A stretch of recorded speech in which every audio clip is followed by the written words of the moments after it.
Rawera moro ma jahigni 17 dhi nyime kod yudo thieth e osiptal ma Wamalwa Kijana e boma ma Kitale ka en kod adhonde mag lisasi kaluwore kod ng'anyo manyoro mar rawere mag Gen Z manyalo lokore kendo bedo lweny e kar dak ma Matisi e kaunti ma Trans Nzoia.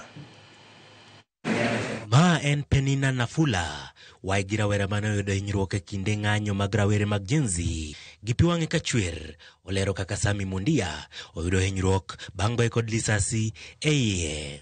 Kule dukani kwa lami, baada ya kutumwa akawa anaona maandamano, na wakati yenye alikuwa akitokea duka sasa hao watu walikuwa wanapita na akawa amesimama kuangalia. Hapo sasa ndio risasi ilimpata. Gidol mopong' kod lit wacho ni rawera no ne ok en achiel kuom joma ne ng'anyo kendo ne ochung' mane bath duka moro bang'e kinde mane oyudore e midhiero mamako dhok. Na vijana wenye walikuwa wanamjua wawili walimsaidia kumfurutia chini ikiwa matumbo iko chini. Risasi ilipika tumbo na matumbo ilikuwa imemwagika chini. Sasa wakamsaidia kumfuruta ndiposa wakamleta hapo hospitali. Rawera ni achiel kuom ji 12 mane oyudo thieth e osiptal ni, ka ng'enygi gin rowere mawacho ni ne ok gin achiel kuom jong'anyo mane ng'anyo odiochieng' manyoro. Jana siku kuna ndugu yetu fulani alikufa mtu wadogo. Davis alikuwa anatoka kwa shughuli yake ya mazishi. Kuja kwa barabara tukapata barabara tu wameandamana. Maskari na watu wanakimbizana kwa barabara. Na walikuwa kwa junction pale sisi tunatokea. Akatupa nini tear gas, akatupa tear gas.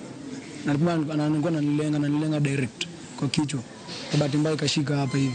Kushika hata kichwa. Mimi after that kuchukua uamuzi wa kwenda police station kwenda kuripoti haki yangu. Tukashikwa, nilikuwa na mwenzangu hapa tukashikwa. Sasa vile tupatia gas na vijana wametulia, ndio vijana wakakasirika sasa. Huko jana vile alipigwa, tulienda station kuchukua OB. Fika pale hivyo vijana wamefuata askari wote. Ndio maana yeye ameumizwa. Giwacho ni lwasi mar ywarruok ne olokore apoya nono kendo ywak mar lisasi no osaso lwasi e kinde ma jodak ne ringo katemo yudo kar jot kendo reso ngimagi. Hawana taswishi na polisi. Polisi vile walifika hao ndio walitupatia gas, hao ndio walianza kutimisha vijana na wengine na marungu, wengine na tia gas, hao ndio walitoa vijana mbio kabisa. Vijana hawakuwa na mambo yoyote. Vijana jana walikuwa Matisi wametulia kabisa, walikuwa na amani. Polisi ndio walitumia nguvu zaidi. E kinde machal mar arita to pod ok ni kare, anyuola mar rawera ni koro ywago ratiro ka gipenjo gimomiyo risasi ne ochimo mana joma ne ok ng'any.